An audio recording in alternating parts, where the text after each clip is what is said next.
Hello everyone, this is Bonfire Madigan. We're not crazy, the system is. Tune into the Radical Mental Health Show hosted by the Freedom Center, Wednesday nights, 6 to 7 p.m. on Valley Free Radio, WXOJ 103.3 FM.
And this is the Radical Mental Health Show on WXOJLP-FM. That was Eddie Bartok-Baratta, who is my guest and collaborator this evening. And welcome to the show, Eddie. Hey, great to be here. Great to be here. Yeah, it's really cool to have you here tonight. And I'm just going to say a few words about this show, people who may be tuning in for the first time. This is the Freedom Center Radical Mental Health Show on Wednesday nights. We are sponsored and produced by the Freedom Center, which is a local activism, advocacy, and support group run by and for people who've been labeled by the system with mental illnesses like schizophrenia, bipolar, borderline, people who are looking for alternatives, who are looking for ways of getting out of those labels and dealing with abuse and coming together as communities. You can check out our website, which is freedom-center.org, and we have a free yoga class on Monday nights.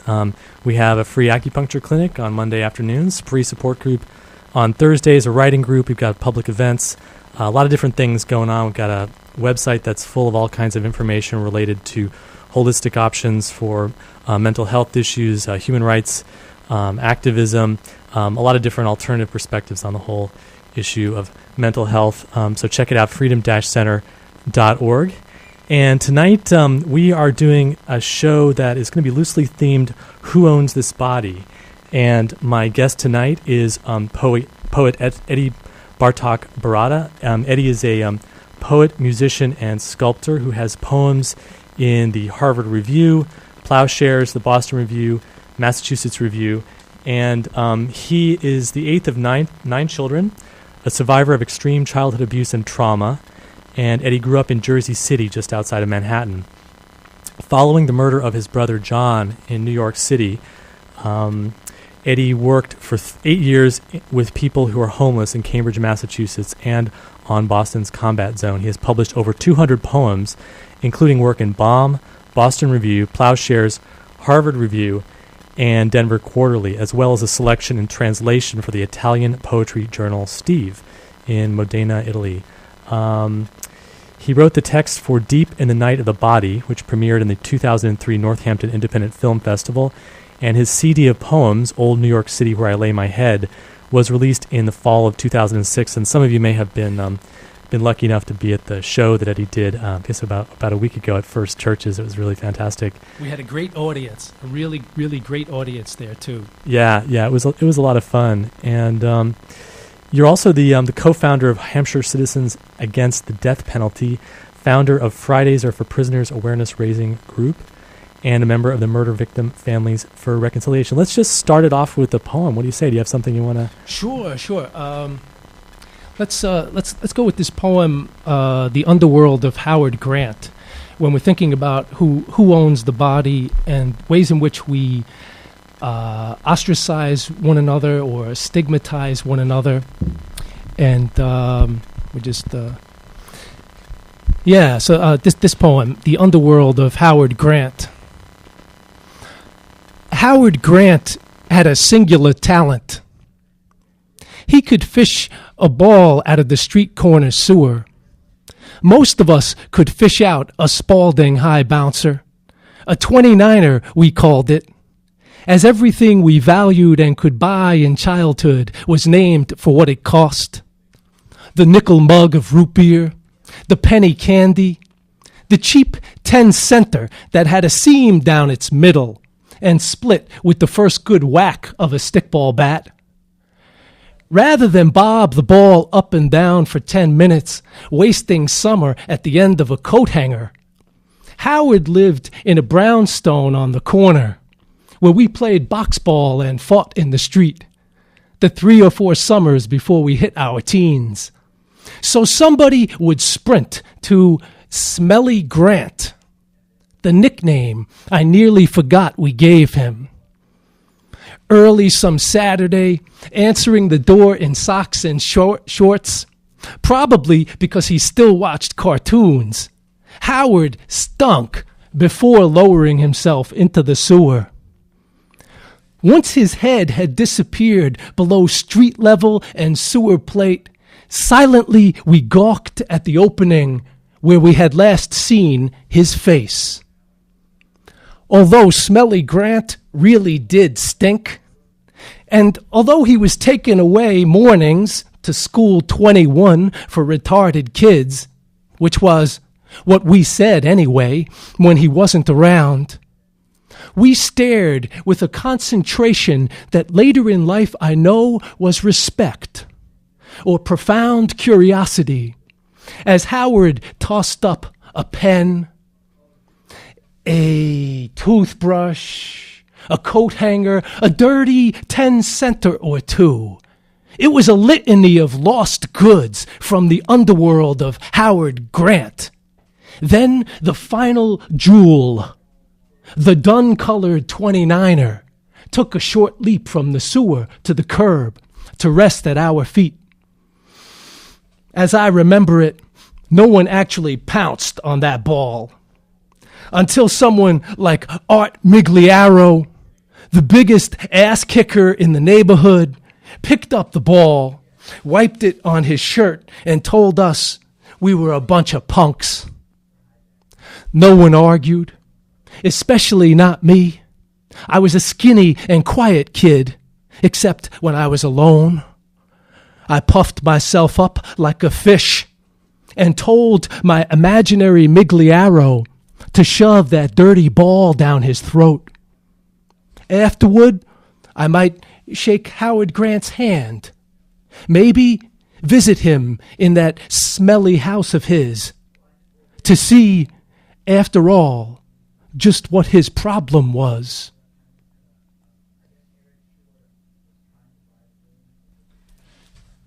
You know, I think I'm probably more nervous doing this show than I've been in a long time, and I was trying to wonder why that was. And now, you know, hearing you play and hearing your poem, man, it's like the words.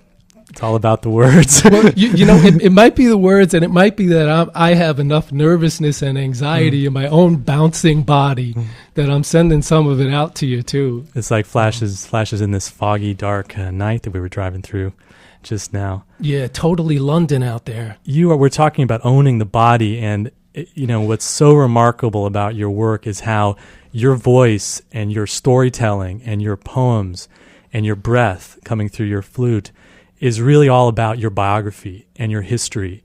And that, I think, is what immediately grabs you, is that you've been able to really fashion, I'm not sure exactly how to say it, but something out of your experience that's been so difficult and, like you said in your bio, so traumatic, into something just incredibly beautiful and touching. I mean, tell us a little bit more about where you come from with this poetry. Sure. Referring both to the flute and the poem, I'm thinking about playing this piece to open tonight that I played here, Sparrow Hill.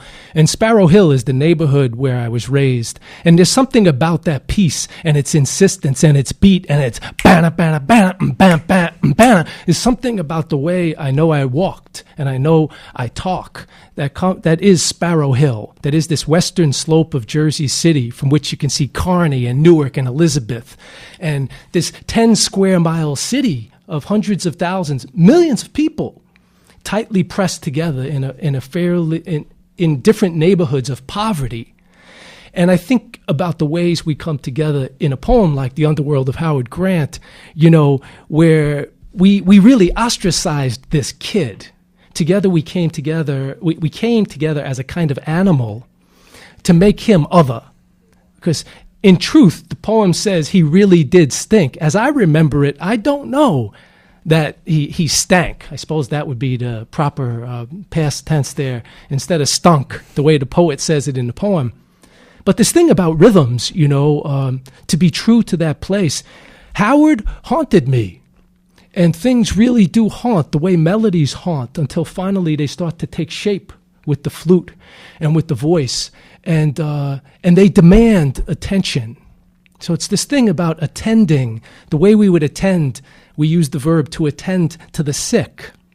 A physical therapist will say, well, you need to breathe into this pain in your shoulder, to attend to the pain, to be present to it.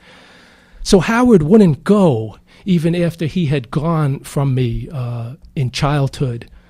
So in my 20s, I wrote that poem, The Underworld of Howard Grant. It's a really haunting poem, and so much of your work comes out of your childhood and the experiences that happened to you.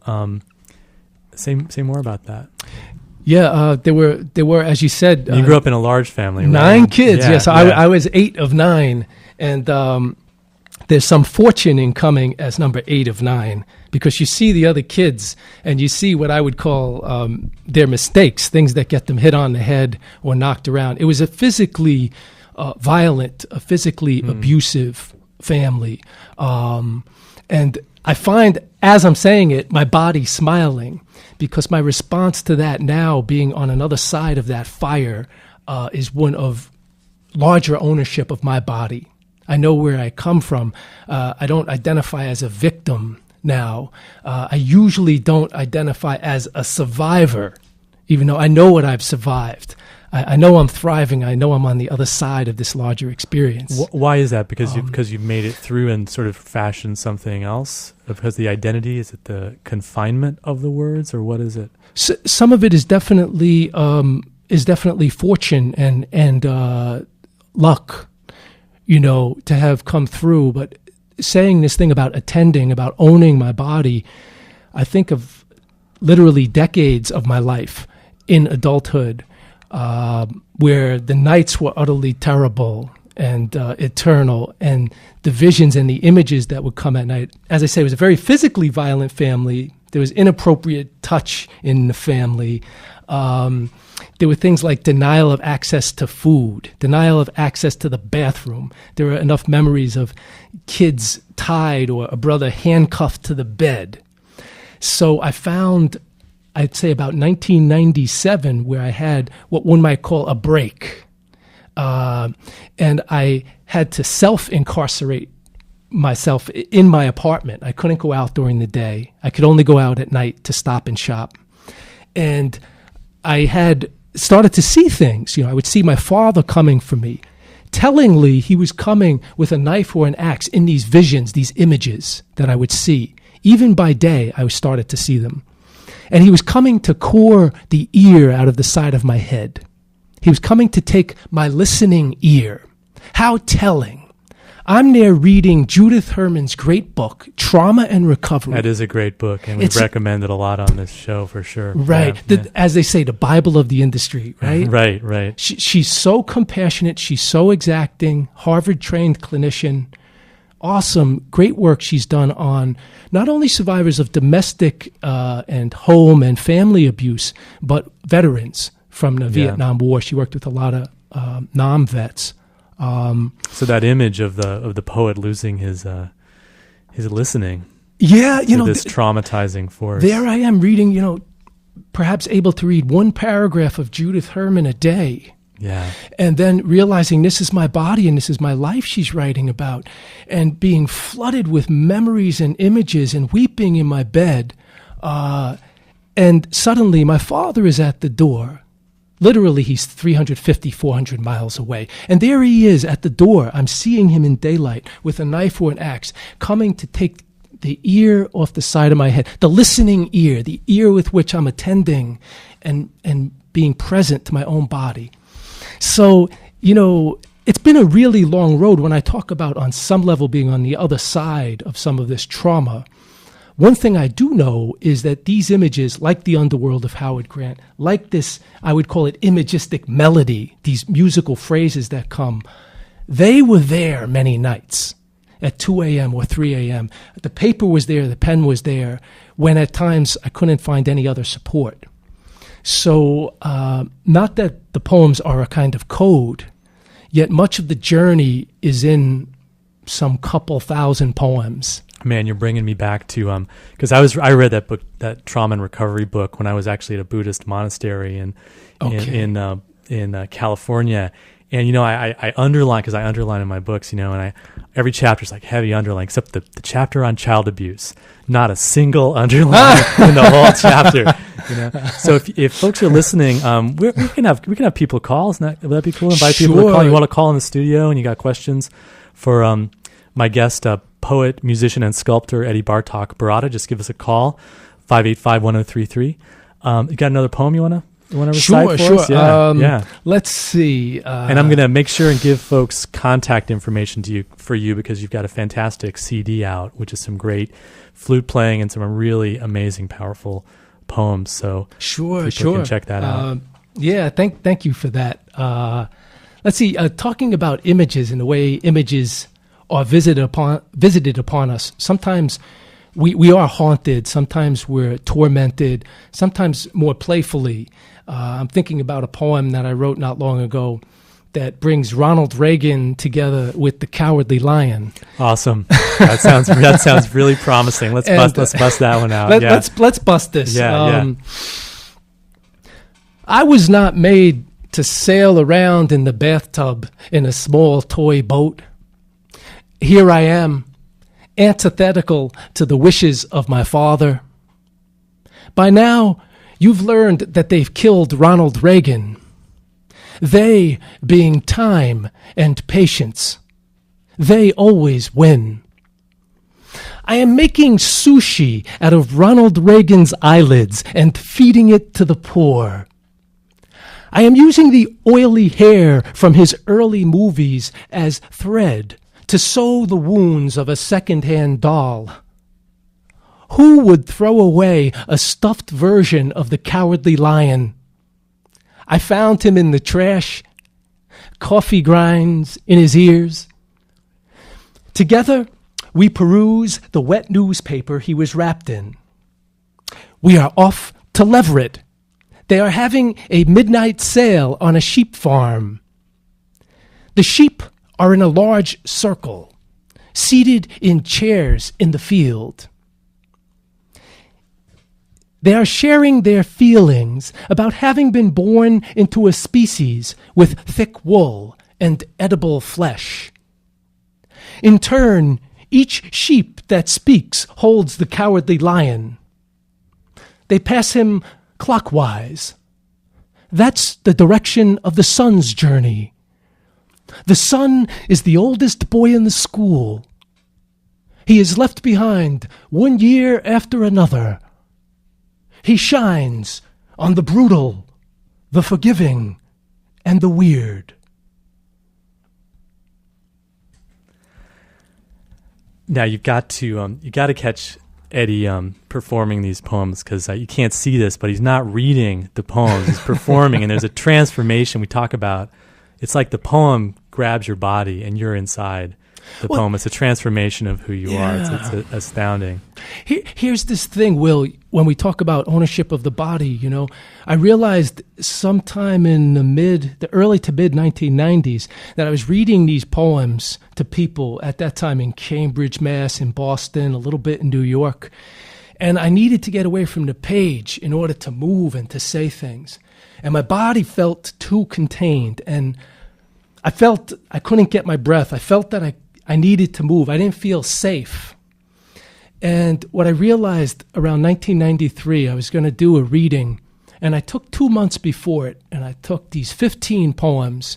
And I went for a walk every night, usually in the middle of the night, for about an hour, hour and a half, and I said all of these poems until I knew them from my body. I would say not from memory, but from my body, that they were committed.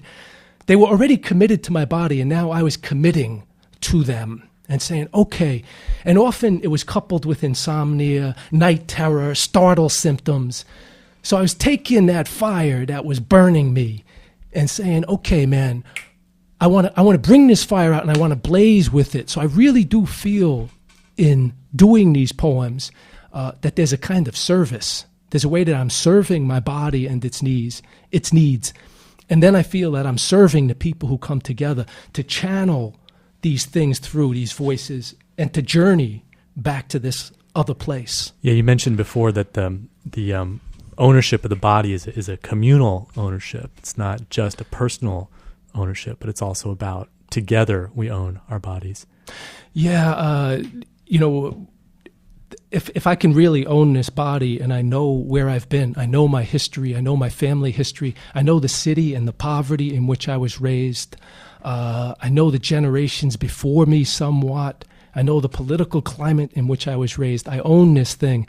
I can come out knowingly and powerfully and better be present to us in terms of a role, just the way we're talking now. I mean, having talked with you before and having listened to your show before, I know the depth with which you know yourself.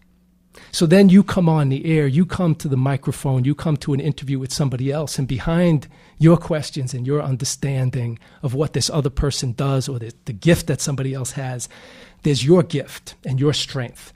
So then you come to our table, we had this potluck. You come to your table with your voice and your body and your power and your attraction and your charisma. And it's like, wow, this is a pretty wild meal. We make a really, really wild banquet together. And there is something for us to have a Thanksgiving over, And the fluidity, the moving between different states and the crossing over between different emotions. There's just so much. There's so much light and excitement and also so much darkness and pain coming through. The way that you weave those things together. I know that your brother really is a real presence in your poem. Do you want to, in your poetry and your work, and do you want to say a little bit about him? And maybe people may not know the story about what happened. I'll say a word about my brother John, and I'll say something too about this idea of channeling and journeying. And when you say about full of light and pain, after that recitation at which you had seen me 2 Sundays ago at First Churches, that night till about 1 or 1:30, I sat with a friend, Anna Bayless Arthur, a great painter, poet friend who also lives here in Northampton. And I had this sense that I was going to lose my head, that I was going to be decapitated from behind, that I was going to be attacked, I was going to be assaulted. And I know about trauma, and I know about flashbacks.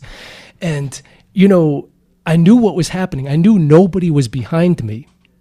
And it's an interesting thing about the body. No matter how much you turn around, you always have a back. You always have your back. You always have where you can't see.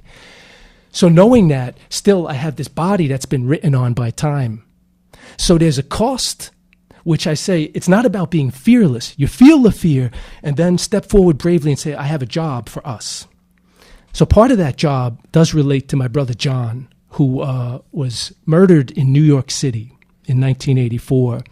And John, as I like to say to friends, I stood beside him while my father's belt, or as we called it, his strap, fell. So from age 3 or 4, this 240-pound man and his blows were coming down on us. So I know where John came from. He did not have language. He had a basketball. He had a beautiful body. He was very athletic.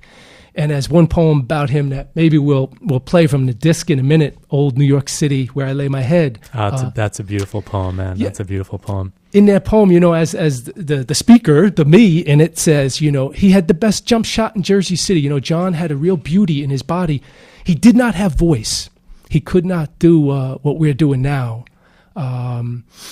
And he was, after some years of living on the street and being in the system, different systems. He was in Manhattan State Psychiatric. He was in Trenton State Psychiatric. He was diagnosed with many things, high anxiety, major depressive disorder. And he had episodes that they called psychotic. I'm not sure all of what happened to him, in what states he was found. Some of his madness was definitely addiction, was definitely dope and wine.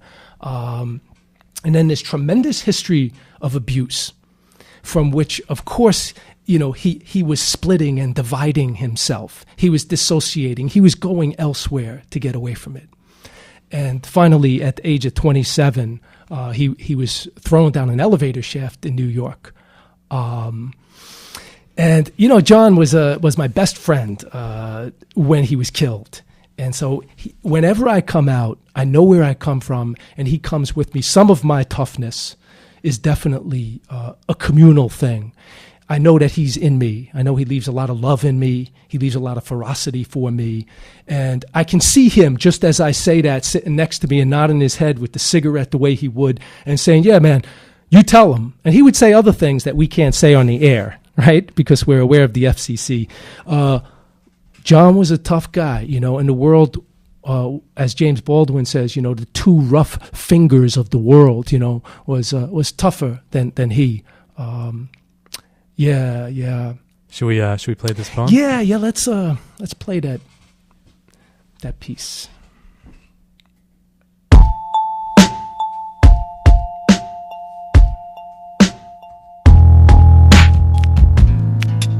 Old New York City, where I lay my head. I remember visiting my brother at Bellevue. He had come to stay in the bad ward at Bellevue, cutting his arms like a crazy map of where he'd lived, all high, brilliant and light. Brother, don't want to die in a February with no love. Old New York City, where I lay my head, for the boy I ate spaghetti with, spitting watermelon seeds and punching each other in the adolescent dark. We were boys, learning to be like our father, learning to grow in the shade of that tree.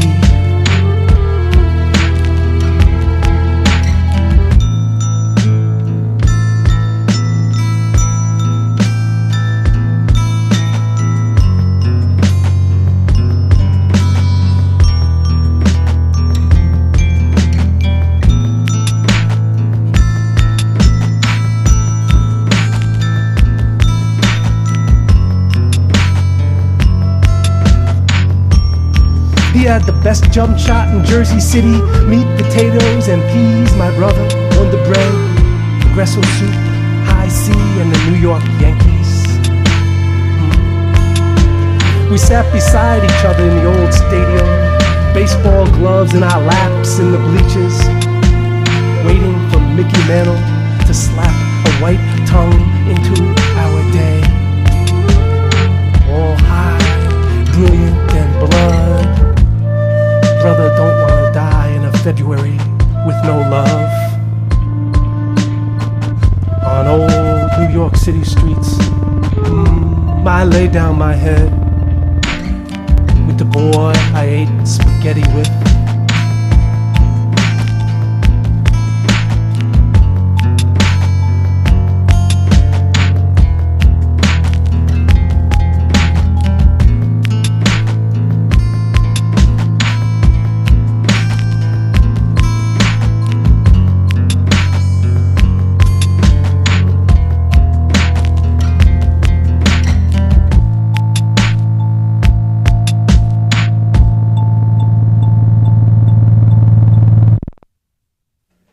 Tell us about the musicians that play on that cut. Sure. We have that's my vocal. Old New York City, where I lay my head, is what was written as a poem, and then became the vocal on that. We have Adam Kozak on guitars. Adam Kozak, local musician of Rain Design. Ian Fontes May of the Cheaters Club, Justice League, the Sparkleys, other projects. He's currently collaborating with Adam Kozak on some other things. On other places, Ian is also local. People will know his name and his projects from the 11s and different clubs. Elsewhere on the CD is the Ron Freshley Jazz Quartet. Ron Freshley, saxophonist of our own Florence. Josh Crane is on here on guitar and song. He sings a song during which I perform a poem simultaneously. So those are a good number of the people. Anna Bayless Arthur has her drawings on the front and back of the CD. Nice. One of the tracks was recorded right here on this microphone. Jesus Died Singing. Lisa DiPiano doing the local history show. So I probably missed somebody, but you get the sense from the people I've laid down. It's an entirely local affair. When we talk about ownership of the body and communal body, we come together as a communal body. This was me, these were my poems on each of these tracks, and my flute on 2 tracks. And then a collab, 3 tracks with this group, and 3 over here with this person, and 2 over there with that person. So there are 9 or 10 of us. And how do folks get a copy of the CD? They can write directly to me, Eddie Bartok-Baratta, Bartok, Baratta. It's box 358. That's Northampton, and it's 01061. The boxes. Yeah, you can also get in touch with the Freedom Center, and we'll connect you. There we with go. The CD, and because you've lived in Northampton for quite a while now. I've been here now 10 years. When I had come back from southern and northern Norway, I had spent about 13 months there. Come back in '97, and that's when I said, came back with so much moving through my body and so much trouble, so much of which I was unaware. I didn't have the kind of language and understanding that I do now of my history, some of the trauma and the abuse. I knew it had happened, and I had written a great deal about it, yet I wasn't empowered. There was so much shame attached to it. So it's been about a decade. And the Judith Herman book really played a key role in that. It's a wonderful book. I would not recommend it to anyone as reading alone. Yeah, I think you should read it, and you should have a powerful, supportive, and beneficent therapist or counselor presence. Who's going to guide you. Some kind of a healer who knows about this and who is above all, knowing and gentle. If this person has you in his or her heart and cares and there's love there, that can go a long way. I mean, we all know that from, what would we call them? We could call them disabilities. But it's another kind of ability. It's another kind of way of... It's like a diverse ability. Get into that more. We were talking about that at lunch yesterday. I mean, what's that all about? Being disabled. Who wants to be dissed in this culture? And who's to say what ability is dis and lesser and limited, and what ability is just different, and diversity, and who gets to make these decisions about what kinds of bodies are the norm, and what kinds of experiences are the rewarded, productive experiences, and what kind of experiences are the outcast or the scapegoated, the pushed away, the ostracized experiences. Because we are otherly abled. Will, having been at your house and seeing the neatness of your house, I know something about people who have certain kinds of order in their house. So it's probably... Wait a second, man. What's your house like, man? It's just like you're throwing me a curveball here, man. What is your... I'm probably coming over to your house and checking it out. You come and check it out. Yeah. I'm probably not projecting, but you're probably not projecting. No, I'm not. Damn it. It's this thing about order. To take time to make order. An artist above all is a maker. So to ask oneself a question beyond that, what am I here to make in the world? Am I here to make a career? Am I here to advance myself? Am I here to make a larger ego? Or am I here to make myself thoroughly known to myself and to be of use to us? Claim that ownership. Yeah. Yeah. And this us again with a capital U. I mean, it's not just a little sort of new agey trick with language, but it is an us with a capital U, man. I mean, it's a sacred thing. We come together as this larger body, this larger animal, or we come together as a destructive larger animal, like the kids we were tormenting and ostracizing Howard Grant. I don't know where he landed. I don't really know, as the poem ends, what his problem was. Yet, I think it's incumbent upon us to go back for the true narrative. It's incumbent upon us to do a little wordplay, not to be recumbent, not to simply sit back and say, oh, well, these things happened and get over it, and then stuff it in my pocket so that it can blow up in a social situation or a partnership or at a meeting, and I can take it out on somebody else. Let me know this body and let me know what I'm bringing to the table. Yeah. You want to play another flute piece? Sure, yeah. sure. Why don't you give one an intro? What's it going to be? Let's see. I'm gonna do this piece, a dance of voices. It's called a dance of voices because I think as we come together, we do make of ourselves a dance of many voices.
We're here in the studio with Eddie Bartok-Baratta, and if you'd like to call in with your questions or comments or thoughts or anything, just the number is 585-1033. That's 585-1033.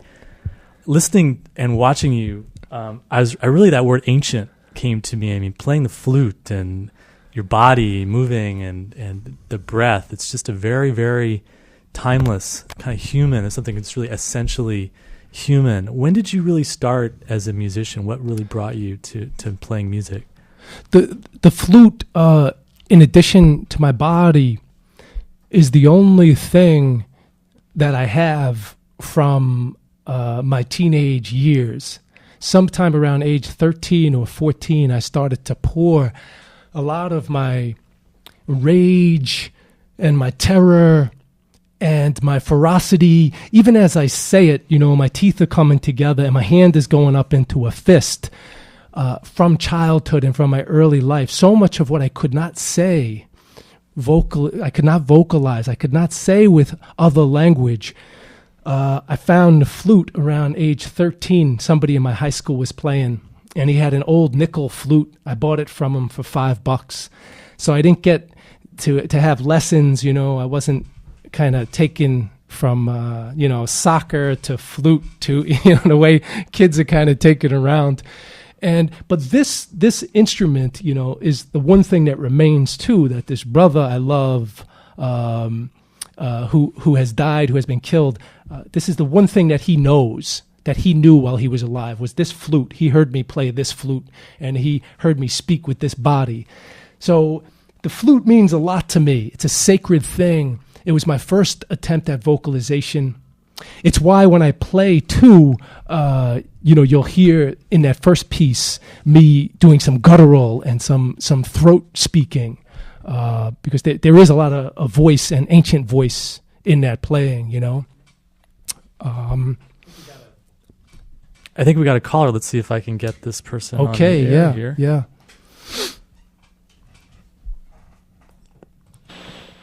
Hello? You're on the air. Oh, good. You mentioned a book. You said Judith Herman, was that? Yeah. Do you want to say a little bit more about the book for people who may not have gotten that? Sure. The book is called Trauma and Recovery. And I don't think there's a subtitle. I think it's simply Trauma and Recovery. Judith Herman, Her, I believe it's Mann. I think it's 2 N's. In any case, to my memory, it may have come out in 1995. It definitely still exists in paper. Trauma and Recovery, the Aftermath of Violence from Domestic Abuse to Political Terror. There we go. That's a hell of a title. Yeah. Judith Herman. And check it out. It's a pretty meaningful book. And I remember just thinking about the power, the different kinds of power that you're presenting. The first piece that you did was just so fierce and ferocious, and then the piece you just played is just like this delicate, sweet, kind of like almost like a lullaby or something. It's really amazing to be able to hold both of those kind of qualities. Because we are that, aren't we? I think sometimes about the myth of a unified self. Often for those of us who've been in therapy, I'm guessing that would include all of us in the room, all of us being Will. I consider myself a refugee from the therapeutic state, but that's a whole other interview. But we should have have another interview where I sit in that chair. And let's do it. That would be a lot of fun. I think about this myth of a unified self. I know who I am as I'm out here today, and I know there is a quietude, and there is a gentleness, and I know there is a savagery and a kind of ferocity, and I understand about certain limits, about not breaking things, and not... Because you're a big man. You're a very tall person. People who haven't met you, you're very tall. I'm really skinny. You're really skinny. I'm 6'2", but I'm about 165, 170 6'2". pounds. I heard the 6'2" part. What I Says the heard. 5'6" host. So playing these different pieces, though, A Dance of Voices is a new piece from about a month or a month and a half ago. Yet that other piece, Sparrow Hill, is from perhaps only a few months, and I finished it, I think, 3 or so weeks ago. So it's... Have you not been performing that one, or you just kept working on it, or? Significantly, I've been reciting poems for almost 2 decades. Yet, in relation to the flute, I came out for the first time with the flute about 3 months ago. I played in Florence. Wow. Yeah, October 29th. I did a gig here in Florence at the Wood Wellness Center, which I think was appropriate because this is about wellness, and this is about taking back our wellness and our bodies. And then December 3rd, just doing this gig at First Churches. and then saying to myself, wow, I've been playing this flute since my teens, and I am going to insist. My body is insisting more. You have to bring this out too. And I can see my language change as I say, you got to bring this out too, man. And I can see there's another person, there's a brother, there's a beloved in here who's like, hey, man, what about this? Because I can hear other people, not just my brother John, but lots of people I know who are no longer here, who are dead, but they're inside, saying like, hey, man, I remember when you used to fill in the blank. Because I played this thing in the park when I was 15 and 16. I played in Washington Square Park. I'd have a couple of buddies with me so nobody would steal the money or the flute. And then this part of my vocalization died for me. And to take it back after all these years of reciting poems and say, man, I love this flute and I've loved playing. And to start to play every day again for an hour and a half. And it was difficult enough so that when I played 2 Sundays ago, I got stuck on different melodies. The 2 that I just played now, I got stuck on both of them. And I got choked up and my throat started to close. And I knew in my body that was my father saying no, because he used to grab me by the hair, the long hair like that long hair I have now, and hit me off the wall and tell me to stop with that black crap. Stop with that boogie-woogie crap. So the racism and the violence of that man there at my neck in front of a room, I'm in front of a room of 60 people, and this is choking me. And I said, damn it, I'm going to play all the pieces I planned on playing coming out tonight. Because this is about us, as Judith Herman says, trauma and recovery. Let's have the whole title of the life and of the body. And let's uplift and celebrate one another. Yeah. Yeah, so just getting warmed up to a 3-hour interview, but we're already coming up on our time. I mean, there's 2 things that I want to lay on you. Yes. One is shamanism, and the other is revolution. And then, those are words that could perhaps overused and maybe done. And shamanism is a word that we use to maybe describe something that's really not describable, and it's an anthropological, Eurocentric kind of term for people who maybe wouldn't want that word to be used on them. But this is all about, what I'm getting is this is all about crossing over borders and bringing spirits and putting the history into the moment now and gathering energy for some serious kind of challenges. And the challenges that you're talking about doing in your body and the struggle that it takes you to be able to get the flute out in the world is the struggle that we all are doing to make this change happening, which we have called revolution and then it is exhausted and we're not sure what we're calling it now, but we need to call it something because it's real and it's happening. Yeah. Well, leave it to you, Will, to wait till the end of our time. We're gonna have a part 2, start man. with fluff and popcorn. We're gonna do part 2, man. We're gonna do part 2. This is what always happens at the ends of these things. People the start end of the session. They start to bring the fluff yeah. and the popcorn, and they start to say, "Well, we're gonna have to close in a minute." Yeah. No, they're immense things, right? But to say a word about both of them, properly viewed, this shaman role, it's talking about bringing forward and addressing these spirits, these real spirits that are in this dichotomy of good and evil. So, I think we can loosely borrow shaman because I don't think, for me, we're talking about addressing these spirits that are good and evil. I think we pay for these dichotomies. If I can be at home with this multiplicity of self, then I can be more at home with this multiplicity of selves, literally in the world, on the subway car, in Northampton, downtown on Main Street while they're shopping for Christmas presents. Yeah. But this thing about being a shaman, about being a healer, about giving voice to this, it's a tough role. And it belongs to all of us in some ways that we work to heal one another. And so, we can say a lot about that. Maybe we'll say more about it another day, too. I think about revolution. It reminds me of the word subversion and subversive. And there is a dominant version. One might call it a superversion, or the version in society. And a subversion, I take it quite literally. I think about a version that is beneath this larger version. And we do better, again, not to dichotomize and say, we got to fight. We got to pound our fists on this table, and we got to come out. We got to fight the dominant. I don't want language of fighting. So I say we have a subversion. We know what the superversion is. We know what society says. We know where the fences and the walls are. Then we come together gently and lovingly and courageously to meet one another in our terror, in our beauty, in our wisdom. So a subversion, which is not necessarily setting things on fire, because that doesn't do any of us good ultimately. It just means more of us get incarcerated or put away against our own will. So I think there is a more healing version under the dominant paradigm, and I refuse this language of opposition and fight.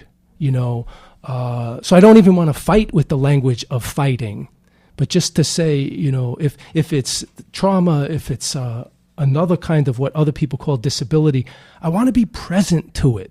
I want to learn it. And I want to come through it as much as I can and meet other people who are in it or going through it and say, well, this is my role to meet this on the road, And this is, you brought this into your work, let's see, with the Hampshire Citizens Against the Death Penalty, Fridays Are for Prisoners Awareness Raising Group, and the Murder Victims' Families for Reconciliation. That seems like that's all about that what we call the restorative justice movement. Is that really what that's all about? For sure. I think we could benefit from an abolition. I almost said absolution. We could benefit from some absolution, and we can benefit from an abolition of prisons and a revisioning of how it works. We've known for a long time that if we stop trying to stop the drugs at the border and we provide treatment upon request to people with addictions, we will solve the drug problem more readily, more directly, and tremendously much more cheaply. And when I say cheaply, I mean the most important resource, loss of human life in the other country at the border, while we dust rivers in Colombia with garbage, with pesticides to try to kill cocaine plants.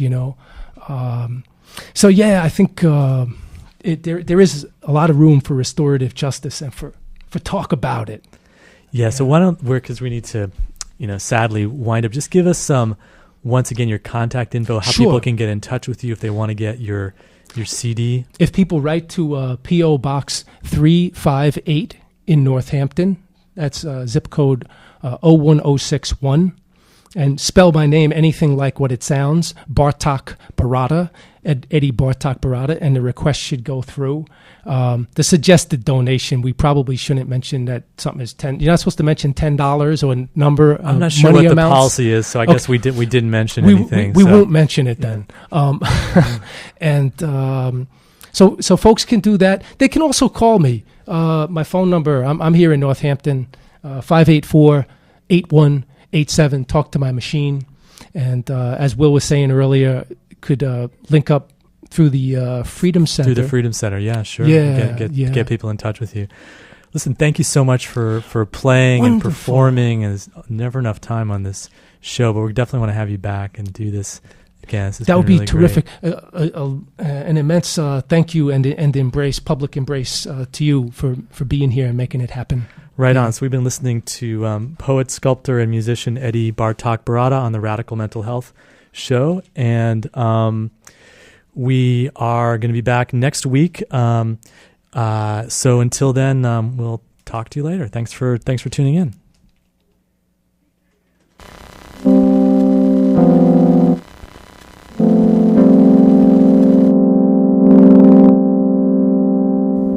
A Chinese proverb says that we're connected at birth to all the people we're ever going to know by a simple red thread. You can see it in old color photographs, shots taken by cheap cameras. People pay money to get the red eye out, evidence of the thread.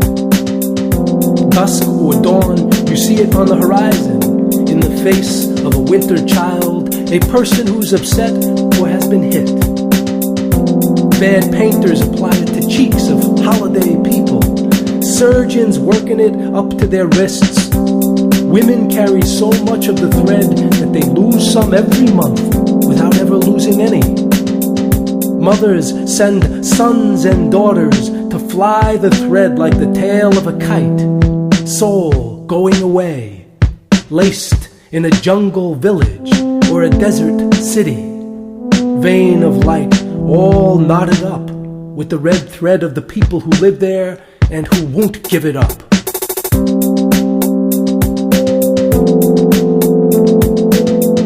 The thread seeks itself everywhere, in everyone. Love, war, sleep, it's all the same.